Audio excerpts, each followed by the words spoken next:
Ce qui se dit la nuit, le podcast qui met en lumière ceux qui ne la voient pas. Ça te dit qu'on marche un peu, puis je t'offre un café si t'as envie ou autre. Non, c'est froid bon. quand même, t'as pas froid, ça va? Ça va. Il fait pas chaud quand même ce matin. T'es parisien toi?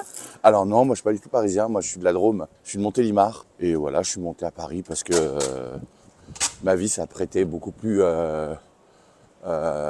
simple ici que là où j'étais quand j'étais adolescent. Ouais. T'es arrivé quand à Paris?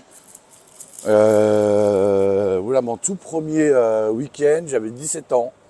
Tu vois, je suis monté avec un petit sac en plastique. Après, je suis parti à l'armée. Après, j'ai décidé de monter ici après l'armée, quoi. Voilà. Donc, ça fait longtemps que je suis sur Paris. Moi, j'ai un parcours qui est pas très... C'est très chaotique. Moi, j'étais à la rue pendant quelques années.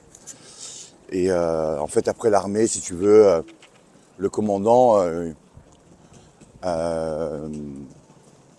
m'a dit on veut plus de cette race-là chez nous, donc parce que je suis homo. Et ils l'ont découvert, etc. Et on veut plus de cette race-là chez nous, donc du coup, alors, pourquoi il l'a dit race, je n'en sais rien. Et il m'a donné ma feuille de sortie, et là, mon périple a commencé, quoi. Ouais, tu vois. Alors j'ai commencé par Valence. Valence c'est dans la Drôme, j'ai fait la Manche à Valence, etc. Ensuite, je suis monté sur Paris. Voilà. Et Paris, on m'avait parlé un petit peu aussi malheureusement de la prostitution. Qu'est-ce que j'ai fait? J'ai essayé. Et finalement, j'ai tapiné pendant quelques temps. Tout en fréquentant aussi les associations, parce que je voulais me sortir de tout ça. Mais une fois qu'on est dans ce système, c'est pas facile. Parce qu'on a beaucoup de drogue, on a beaucoup d'alcool. Moi non, mais tout ça, ça défile devant toi. Tu es vite tenté, tu vois. Donc j'ai résisté à tout ça. Et moi, je me suis servi des associations comme tremplin. Une association donc, qui me tient énormément à cœur, c'est les Restos du Cœur, parce qu'ils m'ont hébergé à la péniche du Cœur. Et ils faisaient beaucoup de maraudes. Si j'en suis là maintenant, c'est en partie grâce à eux et grâce à toutes les autres associations que j'ai pu rencontrer, de toute façon, mais en partie grâce à eux. Coluche, un grand homme, hein. Là, pour moi, c'est mon mentor, ce mec-là, tu vois. Je suis un petit peu son exemple. Lui, il a laissé un message de solidarité après sa mort. Moi, après ma mort, je laisserai un message de propreté, tu vois. Donc, je fais tout pour, en tout cas, que les gens soient sensibilisés au maximum et puis qu'ils puissent transmettre tout ça par la suite. Alors maintenant, moi j'habite Étampes. Je suis dans le 91. Ah oui. Après, moi je cherche un appartement sur Paris, bien évidemment. Ouais. Mais et si tu pouvais vivre à Paris, tu vivrais où? Peu importe l'arrondissement. Ouais, moi je suis amoureux de Paris. C'est vrai? Oui, je suis un grand amoureux de Paris, moi. J'aime tout ce qui s'y passe, toute cette vie. En fait, ça vit 24 heures sur 24. Après, à différents niveaux, hein, bien sûr. Pigalle, par exemple, c'est juste incroyable. Tu rencontres des gens. Montmartre, pareil, c'est magique là-bas. C'est plein de villages dans Paris, en fait, tu vois. Comme je disais, 24 heures sur 24, en fait, il y a de tout pour tout le monde. Il n'y a pas de jugement.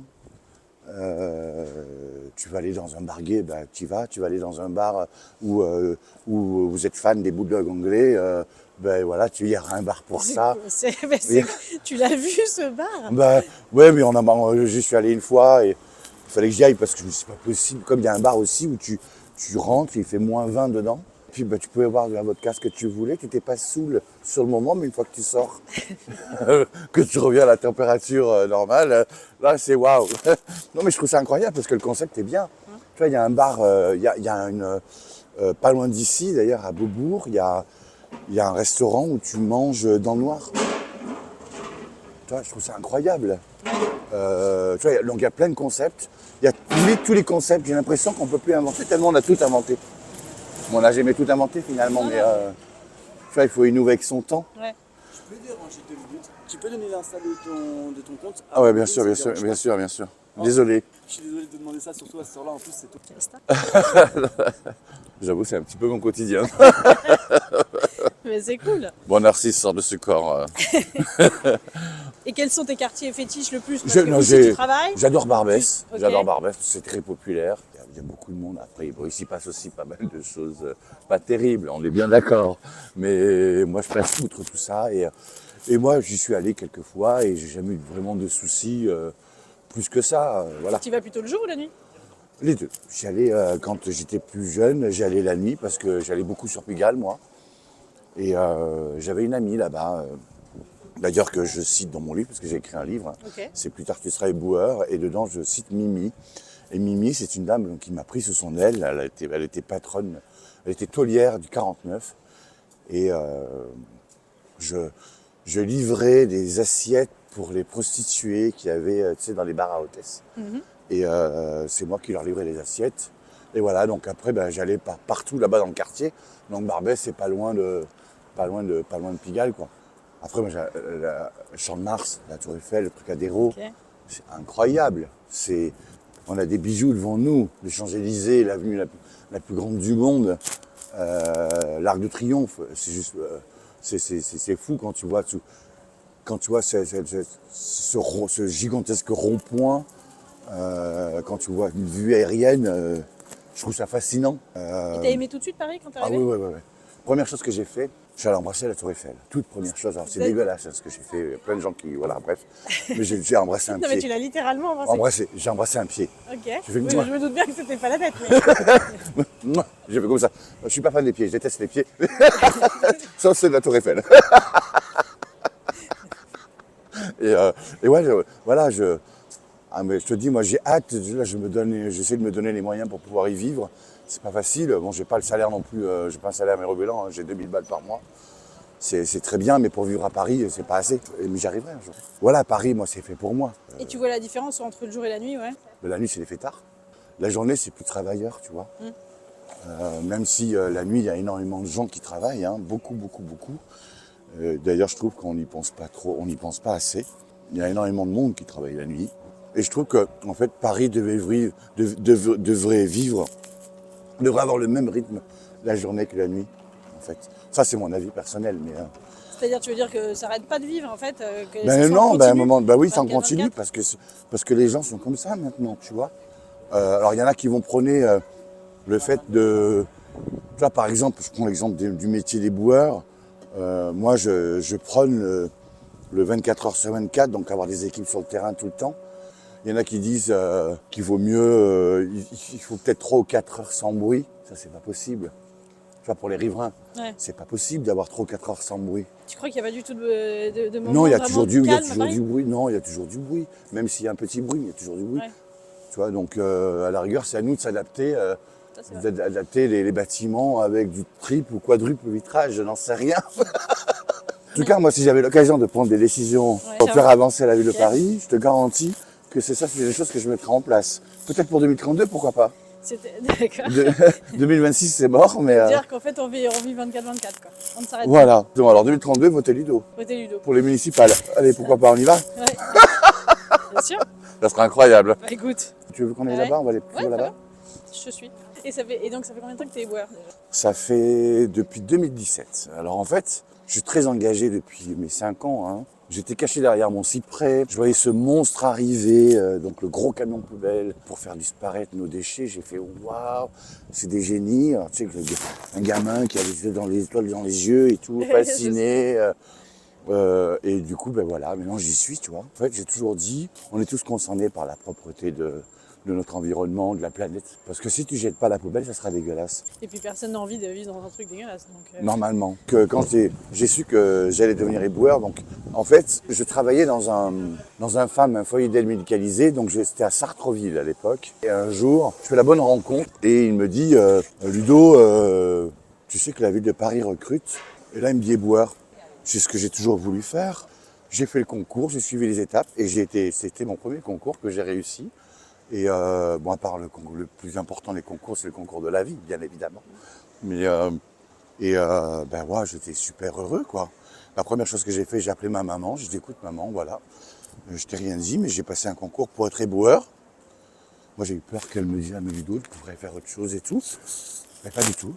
Au contraire, Bah non, mais ma t'es mère, elle heureux, était toi. super fière. Ben ouais, tu vois, je pensais que les gens, ils avaient encore des a priori, beaucoup. Ben, il y en a beaucoup qui ont des a priori, mais je pensais que ma mère en faisait partie. Tu vois, et pas du tout, en fait. Et c'est limite, quand j'ai dit ça, on s'est retrouvés, toutes les années qu'on a passées, qui se sont mal passées entre nous, ben, ça s'est effacé en un claquement de doigts, tu vois. Et tant mieux, finalement. Mais, et si j'ai de grandes ambitions, c'est grâce à ma maman. Moi, tout ce que j'ai dit dans ma vie, je l'ai réalisé. Alors après, certes, il y a des choses qui ont pris plus de temps, mais je l'ai réalisé. J'ai été patron de commerce. À Lyon, c'était un bar tabac, c'était avec mon ex. Il y avait 51% des parts, j'en avais 49. Voilà, ça s'appelait le Bulldog d'ailleurs. Et, et ensuite, il a racheté mes parts et moi je suis monté j'étais sans domicile fixe avec 90 000 euros dans mes poches, donc bon, des chèques, hein, et j'ai acheté une civette. Donc une civette c'est quoi? C'est un tabac sec où tu ne vends que du tabac, tu n'as pas le droit de vendre autre chose. Là c'était sur Paris. Quoi qu'il arrive, tu remontais à chaque fois à Paris à un moment ou à un autre. Quoi. Oui. Ça tâtille, il y a des moments sur cette ville. Quoi. Exactement, il a fait la pêche à l'aide. C'est fou, oui. C'est complètement fou. Les gens, est-ce qu'ils te remercient? Quand je suis arrivé, même si ça change un peu, mais on est invisible en fait. Même si on est habillé genre comme des lucioles, tu vois. Non mais c'est vrai. Oui, bien sûr. Mais même qu'on soit en orange, en jaune, les gens, ils s'en foutent et ils vont jeter devant toi en plus. Donc c'est un manque de respect. Mais ils nous ignorent, mais on n'est pas vu. Alors après, maintenant, moi, le fait que je vois sur les réseaux sociaux, maintenant, il y a pas mal de gens qui viennent me voir et qui me remercient. J'amène juste ma brique, tu vois, à ce que ce métier soit plus respecté que ce que ça ne l'est. Alors, t'as de tout, en fait. T'as des gens qui vont... Moi, on m'a craché dessus la première année, tu vois. Et tu as toujours bossé sur Châtelet? Alors, c'est mon secteur, ici. Là où on marche actuellement, c'est là où je travaille. Peut-être que je vais y travailler tout à l'heure, j'en sais rien. Okay. Et la première année, donc, j'ai travaillé ici, donc c'est en 2017. Et ensuite, quand on est titulaire de notre poste, on peut demander à travailler ailleurs, tout en étant éboueur, mais travailler dans un autre arrondissement. C'est ce que j'ai fait. Et je suis parti dans le 13e pour travailler à la benne, en étant ripper. Ok. C'est quoi ripper? Ripper, c'est celui qui est au cul du camion. D'accord.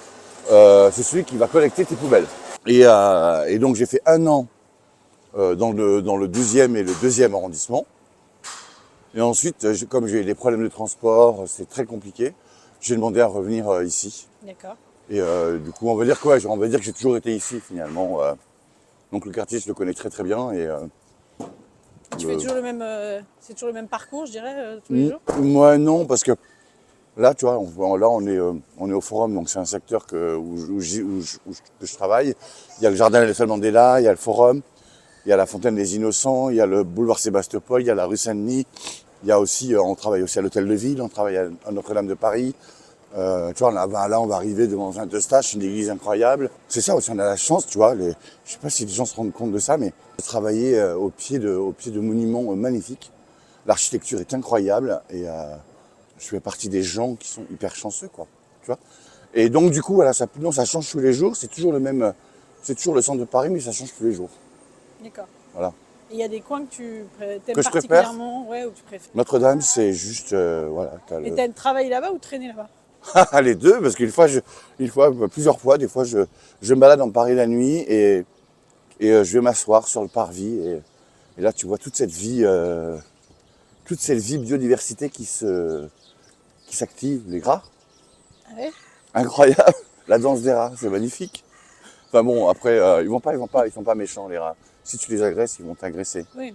C'est logique, mais après... Et tu viens beaucoup à Paris la nuit? J'aime beaucoup me balader la nuit, ouais. Après, j'ai dans le quartier gay aussi. Alors, la rue des Lombards, il y a la rue des Lombards, j'aime beaucoup, c'est très actif là-bas. Il y a la rue des Archives, après la Pigalle, hein, bien sûr. Après, c'est vrai à passer une certaine heure sur Pigalle, c'est un peu compliqué. Il y a beaucoup de délinquance quand même, hein. 2-3 heures du matin. Après, voilà, Pigalle, c'est vraiment très particulier. Hein. Il y a ces bars à hôtesse. Voilà, c'est mythique. Bah oui. Ouais. S'il n'y a pas de bar à hôtesse à Pigalle, c'est plus Pigalle, quoi. Il y a Trocadéro qui est magnifique. J'ai fait de la pêche à l'aimant. C'est interdit, hein, bien évidemment. Pourquoi c'est interdit? Parce que dans la Seine, il y a des obus. Après, la Seine, elle est énormément souillée. On ne peut pas imaginer tout ce qu'il y a dedans. Là, on remonte des Vélib, on remonte des coffres-forts, on remonte des caddies, des revolvers, bref. Voilà, donc faire la pêche à l'aimant devant la Tour Eiffel, c'est incroyable. Et il y a des anecdotes un peu rigolotes ou autres? J'ai mon collègue qui m'appelle, on était juste avant d'aller en pause, il me dit « Pétard, Ludo, viens voir, j'ai trouvé un truc incroyable ». Et en fait, il a trouvé sur les escaliers un bustier tout neuf avec genre le truc de Rocco Siffredi. tout neuf. Ça, je trouvais ça très très rigolo. Vous trouvez les objets, ouais, comme ça, Ouais, insolites, souvent. ouais, bien sûr. Ouais. Il y a un lieu de stockage. Non. Il y a un musée. Non. Vous devriez avoir un musée. Non. Moi, je trouve des vinyles. Bon, là, j'en ai un peu beaucoup maintenant, donc je vais me calmer. Mais tu vois, ça me fait la peine de voir du Sardou ou du Sheila à la poubelle, quoi. On trouve des portefeuilles. Alors, les portefeuilles, moi, ce que je fais généralement, j'essaie des cartes bleues et tout, parce qu'on est quand même aussi dans un quartier où ça, voilà, où il y a aussi des pickpockets, etc. Et du coup, on trouve pas mal de sacs à main, tout ça. Donc moi, j'essaie de retrouver les gens via les réseaux sociaux, via Internet. Ben, je tape le nom déjà, je regarde si je peux trouver la personne et si je peux lui rendre. Puis si on ne trouve pas, là, on donne le portefeuille à la police, etc. Une fois, on avait trouvé un sac à main d'une Bolivienne. J'ai appelé l'ambassade et tout. Elle était toute contente. Et depuis que tu es arrivé et tout, tu l'as vu évoluer, pareil? Tu la vois différente? Ici, tu vois, là où on est, ça a beaucoup évolué parce qu'avant, c'était pas du tout comme ça. Le Forum des Halles, c'était autre chose. Et ici, il y avait des jardins, tu vois. Et il y avait des allées, il y avait des arcs et tout. Et bon, là, ils ont changé, voilà. Peut-être la mentalité des gens qui change avec son temps. Et s'il y a un bruit, un son, je sais pas, qui pour toi définit ta vie à Paris, c'est quoi? Un son? Si tu fermes les yeux ou si tu pars à l'étranger et que tu l'entends. Sirènes. Ok. Les sirènes, il y a beaucoup de sirènes ici. Énormément. Nous, on n'en tient plus compte maintenant. Mais si tu veux, à chaque fois que je suis avec quelqu'un qui vit en dehors de Paris, qui vit à la campagne et tout, on me dit, les sirènes, on entend Vous que venez ça, d'écouter etc. Ludovic, un fragment de ce qui se dit la nuit, s'habitue au quelque bruit. part entre Châtelet et Notre-Dame.